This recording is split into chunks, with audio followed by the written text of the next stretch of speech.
우리에게 주시는 하나님의 말씀은 이사야 44장 1절에서 8절까지의 말씀입니다.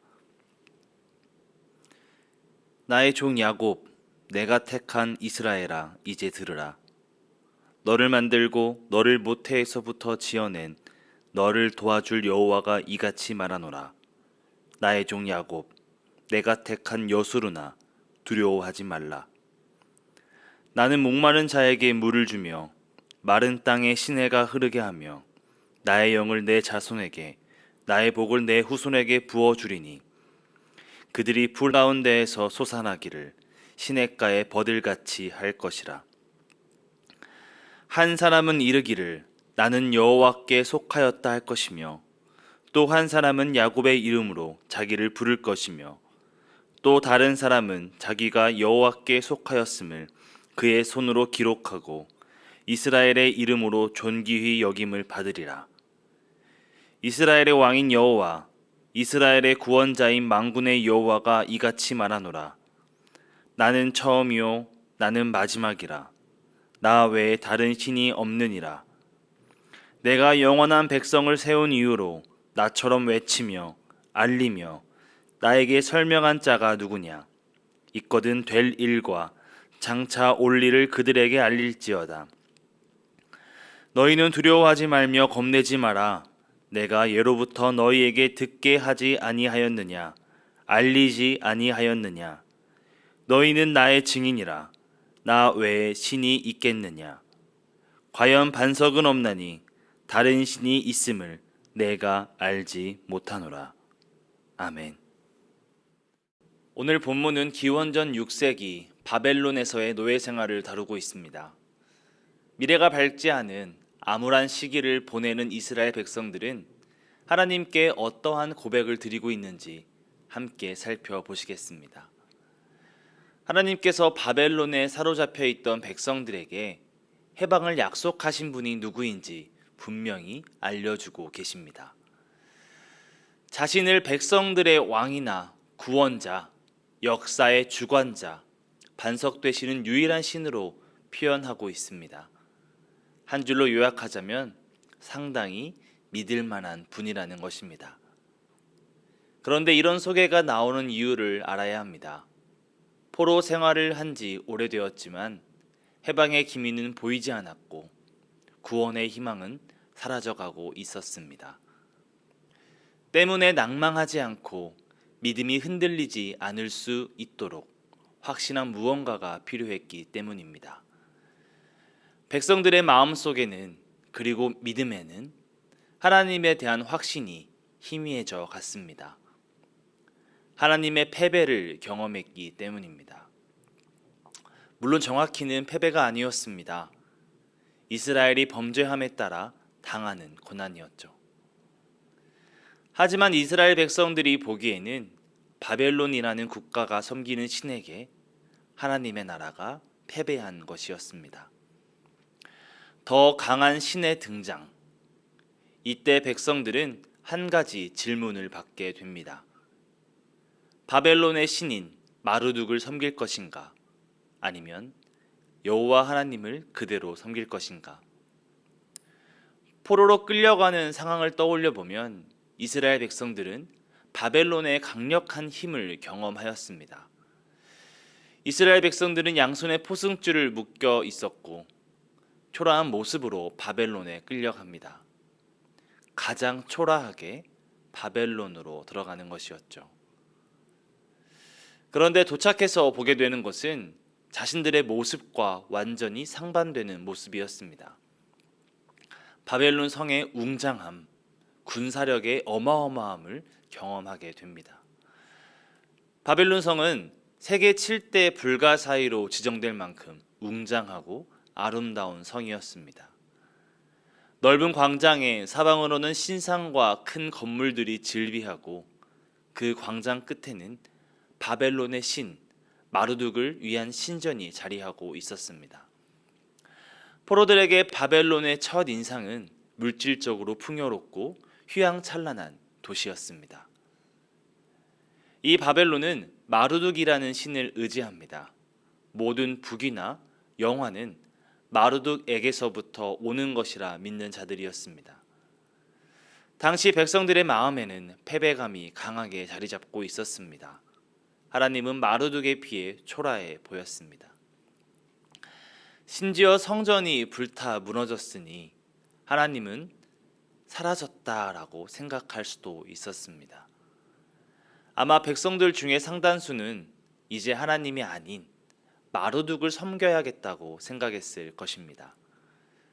이스라엘과 하나님 사이에 생겨버린 골, 불신, 두려움, 패배한 신, 힘 없는 신, 자신들을 지켜주지 않는 신이라는 생각을 갖고 있는 백성들에게 오늘 하나님께서는 말씀하고 계십니다.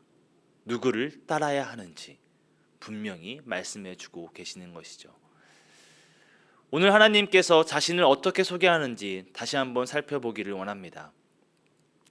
먼저 도와주실 능력이 충분하십니다. 그리고 목마른 자에게 물을 주시며 마른 땅에 시내가 흐르게 하며 나의 영과 복을 후손에게 부어주시는 분입니다. 마른 땅에 시내가 흐른다.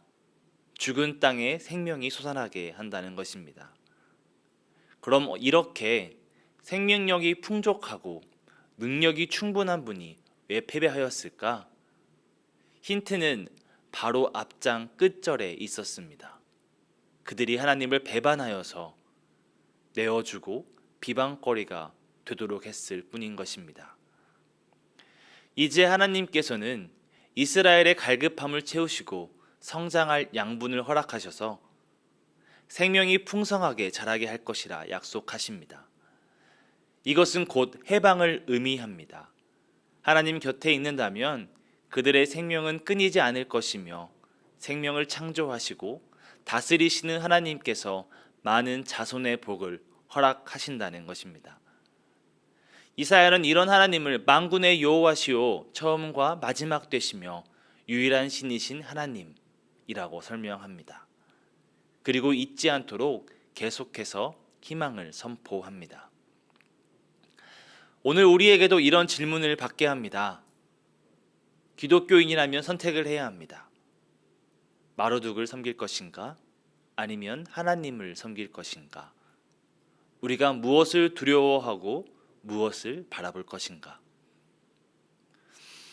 살다 보면 하나님의 능력이 의심스러운 상황들을 종종 겪게 됩니다. 그때 자연스럽게 하나님을 외면하거나 의심합니다. 그리고 마르둑에게 시선을 줘도 괜찮지 않을까 생각도 해봅니다. 굳이 내가 하나님을 믿어서 불편함을 감수해야 할까 생각하는 것이죠. 조금 더 편한 길이 있는데, 더 화려한 방법이 있는데 굳이 초라하고 불편한 선택을 해야 할까? 하나님을 믿으면 만사가 형통하는 것이 당연하지 않을까? 이런 생각들이 우리에게 종종 찾아옵니다. 심지어 그러지 못하면 지금 나는 패배한 것만 같은 느낌을 받기도 합니다. 오늘 내가 처한 상황이 어려운 선택의 기로에 있다면 오늘 말씀을 꼭 기억하시기 소망합니다. 오늘 말씀에서 보시면 하나님께서는 자신의 백성들에게 두려워하지 말라고 말씀하십니다. 3번에 걸쳐서 말씀하시죠. 백성들의 마음에는 두려움이 존재했고 겁을 먹을 수밖에 없었습니다. 우리 중 누구라도 이 세상에 뒤처지는 것은 불안한 일이고 세상이 말하는 성공에 따라가지 못한다면 두려워합니다. 그런 우리에게 오늘 능력이 충분하신 하나님께서 두려워하지 말라고 말씀하십니다. 하나님께서는 절망에서 벗어나 희망을 갖게 하시고 고통에서 건져내 위로 가운데 있게 하십니다. 아무리 처한 상황이 어렵고 힘들다 할지라도 더 이상 두려워하거나 겁을 낼 필요가 없습니다. 하나님께서는 그들을 기억하시고 관심 갖고 계시며 구원하시겠다라고 약속하셨습니다. 오늘 말씀의 끝은 결국 우리의 고백에 향해 있습니다. 8절의 말씀은 우리의 고백을 기다리고 있습니다. 이사야 선지자는 반석이 없나니 다른 신이 있음을 내가 알지 못한다고 화답하고 있습니다. 우리도 이 고백을 드려야 합니다.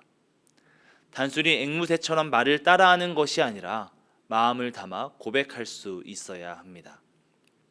도우시는 하나님, 살리시는 하나님, 반석 되시는 하나님, 그리고 마지막으로 세상의 역사를 주관하시는 하나님. 오늘 하루 우리의 진심을 담은 고백이 울려 퍼지기를, 그리고 그 고백을 함으로써 놀라운 은혜를 경험하는 성도님들이 되시기를 간절히 소망합니다. 기도하겠습니다. 사랑의 하나님, 감사합니다. 우리가 잊지 않고 오늘도 하나님을 기억하기 원합니다. 놀라우신 하나님을 오늘도 찬양합니다. 우리의 하루하루가 주님을 고백하며 주님을 기억하며 세상의 주관자이심을 고백하는 하루 되게 하여 주시옵소서. 이제는 우리 주 예수 그리스도의 은혜와 하나님의 사랑과 성령님의 함께 하심이 세상의 주관자이신 하나님을 나의 구주로 고백하며 하나님을 따르겠노라고 고백하는 우리 성도님들의 머리 위에 지금부터 영원까지 함께 하시기를 간절히 축원합니다. 아멘.